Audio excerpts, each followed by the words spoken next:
Jadikan Tuhan Yesus sebagai teladan hidup kita.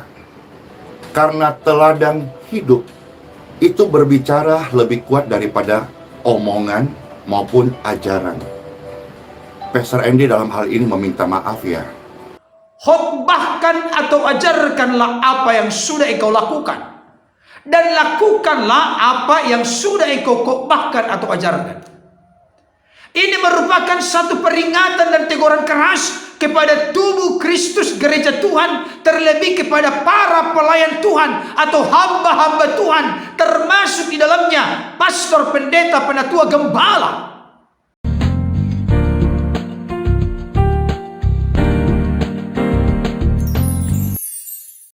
Shalom. Salam sejahtera dalam kasih Tuhan kita Yesus Kristus. Jumpa kembali dengan saya, Pendeta Berton Nababan. Pada saat ini saya akan membahas satu ulasan penting dan menarik. Saya beri judul, Pastor Andi Simon akhirnya minta maaf. Ini alasannya. Sebelum saya lebih jauh memberikan beberapa ulasan penting dan menarik berkaitan dengan judul ini, ada baiknya kita saksikan dulu tayangan berikut ini. Tujuan hidup saya, tujuan hidup kita, dan tujuan hidup setiap orang percaya, yaitu senangkan hati Tuhan Yesus Kristus. Bapak Ibu sekalian, hari ini Pastor mau mengajak Bapak Ibu mendengarkan satu perikop firman Tuhan yang terambil dari surat Filipi pasal yang ketiga, ayat 17 sampai ayat yang ke-21. Senangkan hati Tuhan, senangkan hati Bapa, senangkan Roh Kudus. Amin. Demikianlah sabda firman Tuhan. Saudara-saudaraku, ikutilah teladanku dan perhatikanlah mereka yang hidup sama seperti kami yang menjadi teladanmu. Karena seperti yang telah kerap kali kukatakan kepadamu, dan yang kunyatakan pula sekarang sambil menangis, bahwa banyak orang yang hidup sebagai seteru salib Kristus.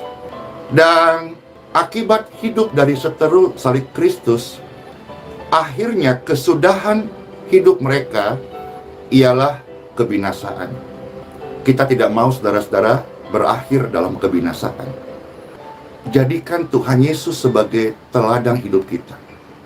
Karena teladan hidup itu berbicara lebih kuat daripada omongan maupun ajaran. Pastor Andy dalam hal ini meminta maaf ya, bahwa apa yang firman Tuhan Pastor sampaikan ataupun ajarkan renungan-renungan firman Tuhan belum bisa menjadi berkat bagi semua orang. Saya belajar dari teladan hidup Tuhan Yesus. Dukun doa ya Bapak Ibu, supaya dalam berkat Tuhan suatu hari pelayanan ini bisa menjadi berkat bagi semua orang. Amin. Sebab orang-orang yang hidup menjadi seteru Kristus, kesudahan mereka ialah kebinasaan. Tuhan mereka ialah perut mereka. Kemuliaan mereka ialah aib mereka. Pikiran mereka tertuju kepada perkara duniawi.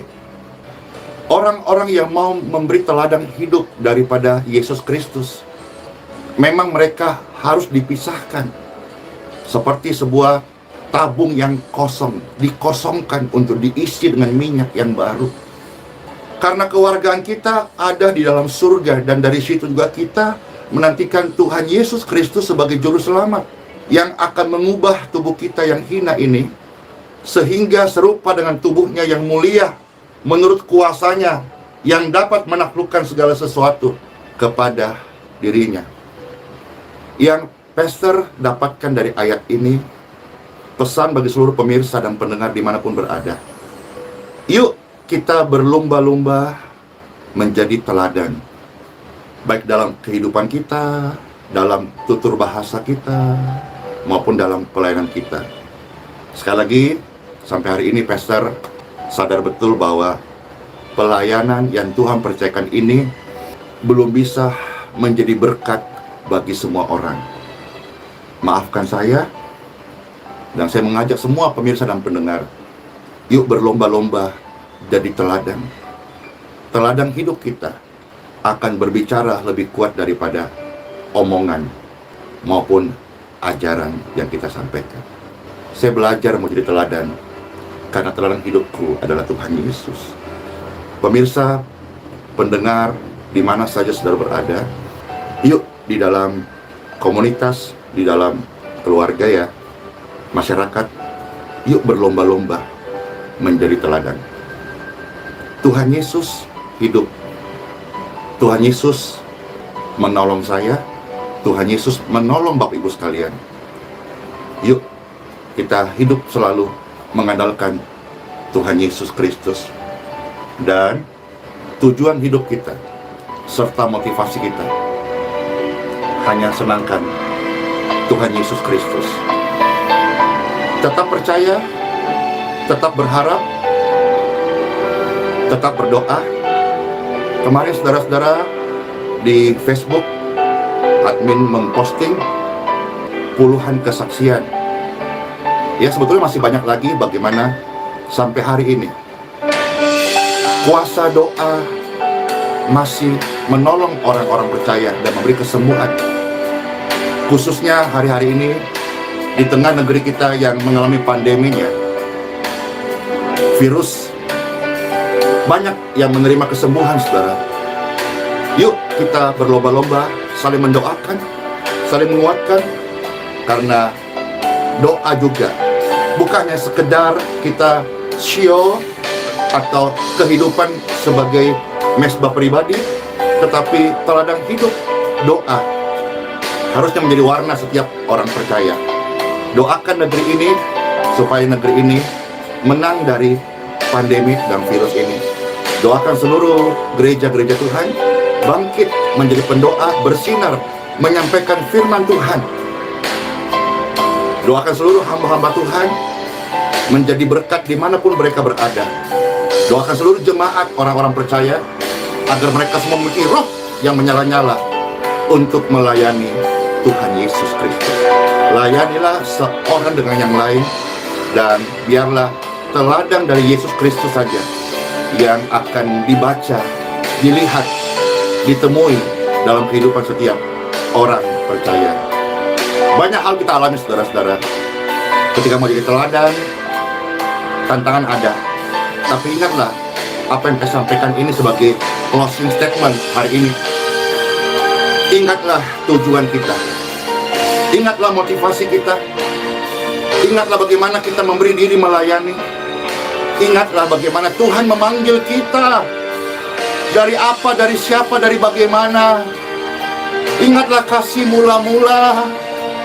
Ingatlah pengorbanan Kristus. Dia tidak meninggikan diri, tapi dia merendahkan, bahkan mengambil rupa seorang hamba, supaya kasih surgawi itu boleh mengalir kepada setiap insan. In Jesus' name. Engkau tahu ya Tuhan, tujuan hidupku hanyalah untuk mensenangkan hatimu. Yuk berlomba-lomba jadi teladan. Tuhan Yesus memberkati.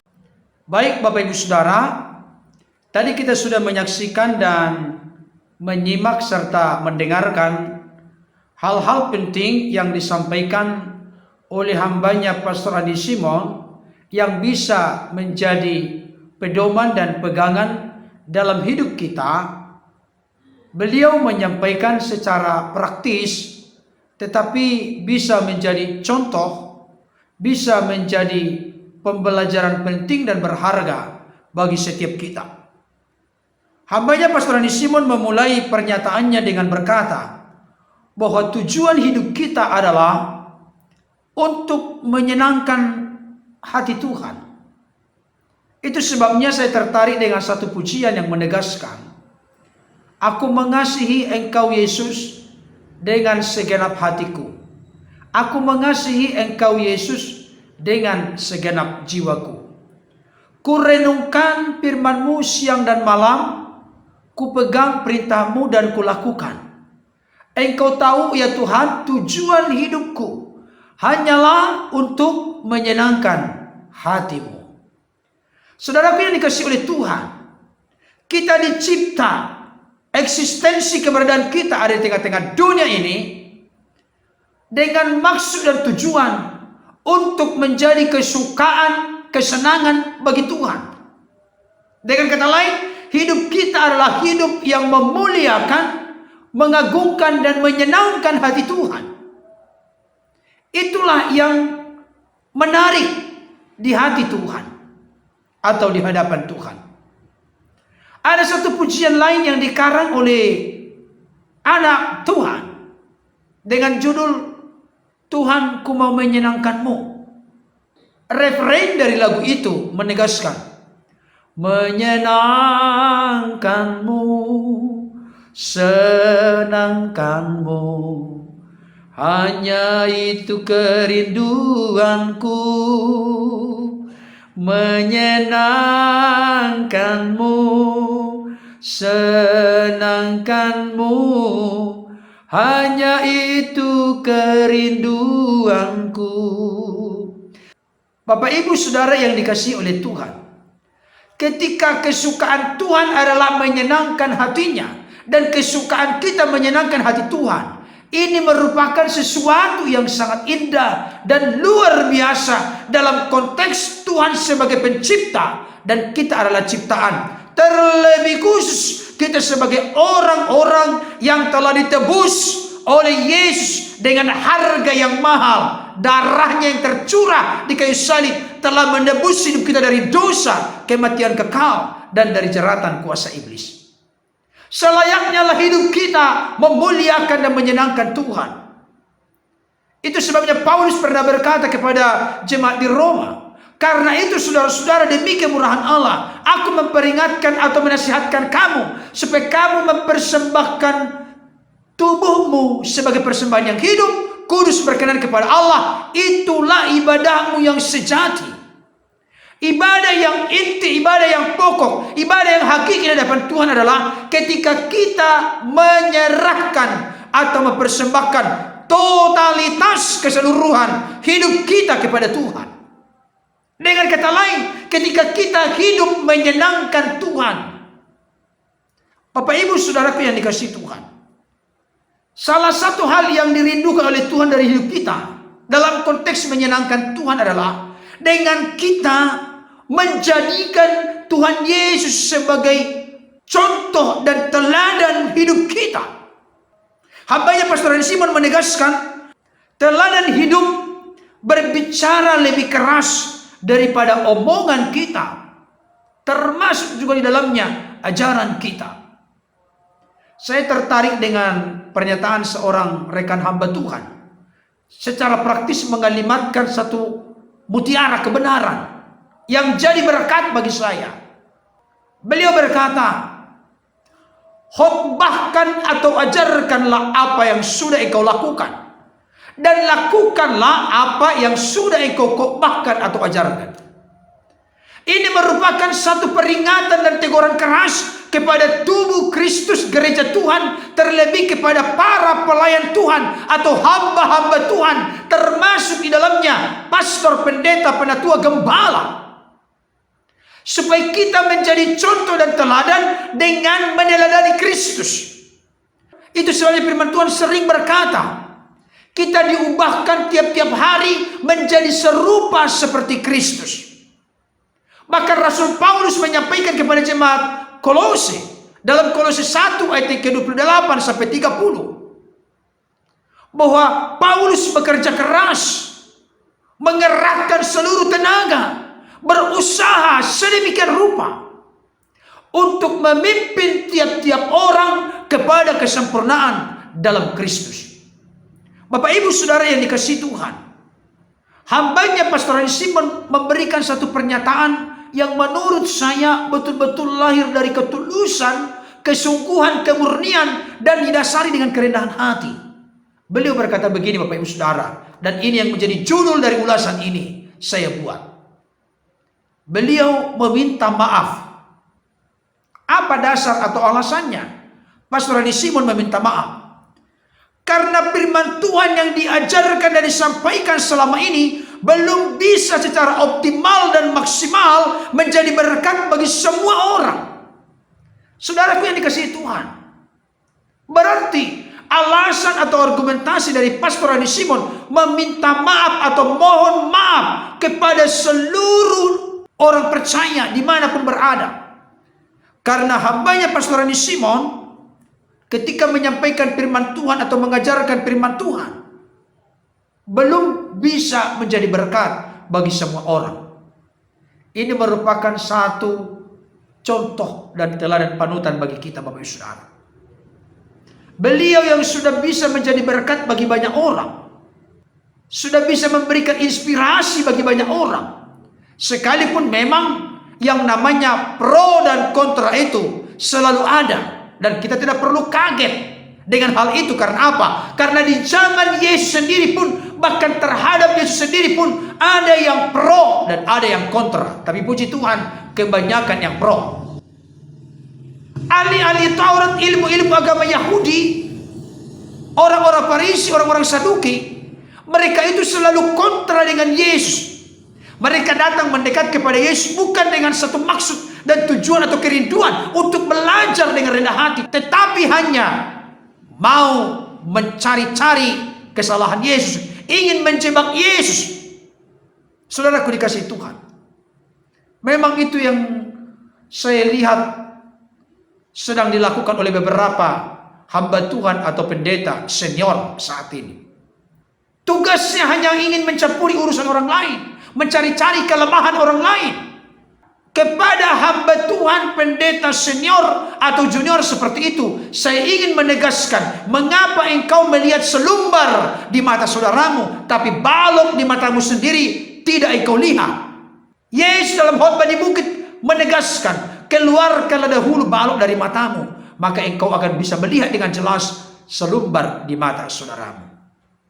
Saudaraku yang dikasihi Tuhan, saya sangat bersyukur Tuhan menghadirkan sosok seorang hambanya Pastor Rani Simon yang meskipun sudah menjadi berkat bagi orang lain melalui doa kesembuhan in Jesus name, di dalam nama Yesus, bahkan dengan berbagi kasih kepada orang-orang lain dalam berbagai kesempatan, kita bisa lihat dan saksikan itu di Pastor Rani Simon TV. Tapi beliau berkata, firman Tuhan yang saya khotbahkan atau ajarkan belum bisa menjadi berkat bagi semua orang. Atas dasar itu saya pun mohon maaf.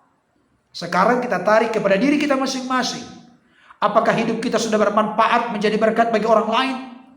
Atau kita hanya sibuk mencampuri urusan orang lain, mencari-cari kelemahan orang lain, yang mana akhirnya kita lupa bercermin dan berkaca kepada firman Tuhan, bahwa sesungguhnya kita sedang menipu diri sendiri karena masih banyak kekurangan kelemahan dalam diri kita. Tapi kita selalu mencari-cari kelemahan orang lain dan merasa diri kita yang paling benar dan paling alkitabiah. Tapi sesungguhnya kita tidak lagi sungguh-sungguh serius meneladani kehidupan Yesus. Saudaraku dikasihi Tuhan, dalam waktu yang cukup singkat, hanya 3,5 tahun Yesus pelayanan di tengah-tengah dunia ini, tapi hidupnya menginspirasi jutaan miliaran manusia atas segala keteladanan dan contoh yang ditinggalkan kepada kita. Itu jelas terlihat jejak-jejaknya dari kitab-kitab Injil dan juga surat-surat yang ditulis oleh para rasul. Bapak Ibu Saudaraku yang dikasihi Tuhan, justru beliau dengan rendah hati memohon, meminta dukungan dari kita semua, supaya pelayanan yang Tuhan percayakan, yaitu pelayanan doa aliran kesembuhan in Jesus name, dapat menjadi berkat bagi semua orang di masa-masa mendatang. Saudaraku dikasih oleh Tuhan, beliau memberikan pesan lewat firman Tuhan yang diulas dengan sebuah penegasan. Saudaraku, marilah kita berlomba-lomba untuk menjadi teladan. Kenapa?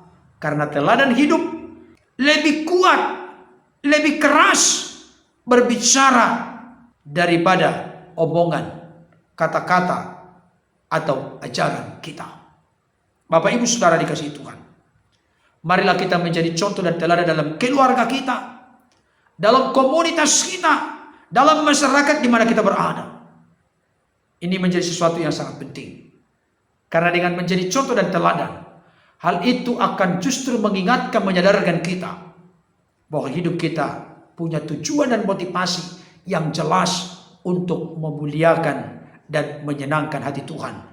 Percayalah Bapak Ibu Saudara, ketika hidup kita memuliakan, menyenangkan Tuhan, maka hidup kita juga pasti menjadi berkat kepada sesama kita manusia, tanpa dibatasi oleh batasan suku, ras, agama, golongan apapun. Dan itulah yang dihidupi serta dijalankan oleh hambanya Pastor Adi Simon ketika melayani, tidak melihat latar belakang agama apa. Yang penting siapapun yang datang, beliau berkenan melayaninya dengan segala keterbatasan yang dimiliki oleh beliau. Saudaraku yang dikasihi oleh Tuhan, beliau mengingatkan kita semua supaya dalam situasi kondisi apapun kita tetap percaya kepada Tuhan, tetap berharap kepada Tuhan, dan semakin serius sungguh-sungguh berdoa kepada Tuhan. Beliau memberikan kesaksian bahwa admin mereka di Facebook menunjukkan bahwa kuasa doa itu masih tetap menolong banyak orang-orang percaya, di mana terjadi keajaiban dan kesembuhan. Bahkan beliau juga bersaksi, banyak di Facebook yang bersaksi mereka mengalami pemulihan, lawatan, mujizat dan jamahan Tuhan. Mereka sembuh dari COVID-19. Saudaraku yang dikasihi Tuhan, ketika kita lakukan bagian kita dengan tulus dan sungguh-sungguh, percayalah Tuhan akan berperkara dan bekerja di sana. Karena apa?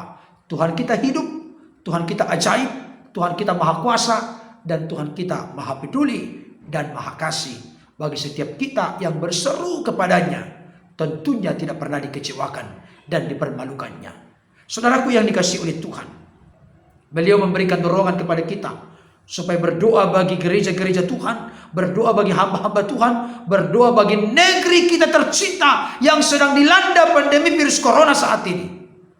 Jangan kita sibuk hanya mengomentari orang lain, tapi kita lupa menjalankan tugas kita untuk menjadi pendoa syafaat bagi bangsa ini. Seperti yang dikatakan oleh hambanya, mari kita meneladani Kristus dalam hidup kita, dan mari kita menjadi teladan bagi orang-orang lain di sekitar kita. Dalam hal apakah kita menjadi teladan bagi orang lain? Saya bacakan satu bagian firman Tuhan dari 1 Timotius 4 ayat 12, dikatakan demikian. Jangan seorang pun menganggap engkau rendah karena engkau muda. Jadilah teladan bagi orang-orang percaya dalam perkataanmu, dalam tingkah lakumu, dalam kasihmu, dalam kesetiaanmu, dan dalam kesucianmu. Saudaraku dikasihi Tuhan, mari kita menjadi contoh dan teladan dalam perkataan, tingkah laku, kasih, kesetiaan, dan kesucian. Dan inilah juga yang diteladankan oleh Yesus kepada kita. Bahkan di dalam Matius 11 ayat 29 jelas berkata, pikul laku yang kupasang dan belajarlah kepadaku, sebab aku lemah lembut dan rendah hati. Saudaraku dikasihi Tuhan, Yesuslah teladan kita yang sempurna dalam kehidupan ini. Itu sebabnya 1 Yohanes 2 ayat 6 berkata, barang siapa berkata ia ada di dalam Allah, ia wajib hidup sama seperti Kristus telah hidup. Artinya Kristuslah menjadi contoh teladan kita dalam segala hal, dalam kerendahan hati, dalam kelemah lembutan, dalam kasih, dalam kesetiaan, di dalam doa, dan lain sebagainya. Yesuslah teladan kita yang sempurna. Amin saudaraku. Kita memang perlu menyadari, ketika kita menjadi teladan, dan sudah berjuang menjadi contoh dan teladan dalam tutur kata kita, dalam perilaku kita, ada juga tantangan dari orang-orang yang tidak suka dengan kita. Tapi saya mau kasih tahu, jangan fokus kepada apa kata orang. Fokuslah kepada apa kata Tuhan dan apa yang memuliakan dan menyenangkan Tuhan. Itu sebabnya perlu kita ingat bersama bahwa tujuan motivasi kita hidup di dunia ini adalah untuk memberi diri, melayani. Tuhan memanggil kita dari tidak ada apa-apanya, tapi dipercayakan kita menjadi mitra kerjanya. Itu sebabnya firman Tuhan berkata, barang siapa melayani aku, dihormati oleh Bapa. Saudaraku, melayani Tuhan, menjamah pekerjaan Tuhan adalah sebuah kehormatan. Dan penghormatan itu diberikan oleh Allah Bapa Sang Pencipta kepada kita. Oleh karenanya, mari kita melayani dengan tulus, seorang terhadap yang lain, didasari dengan kasih.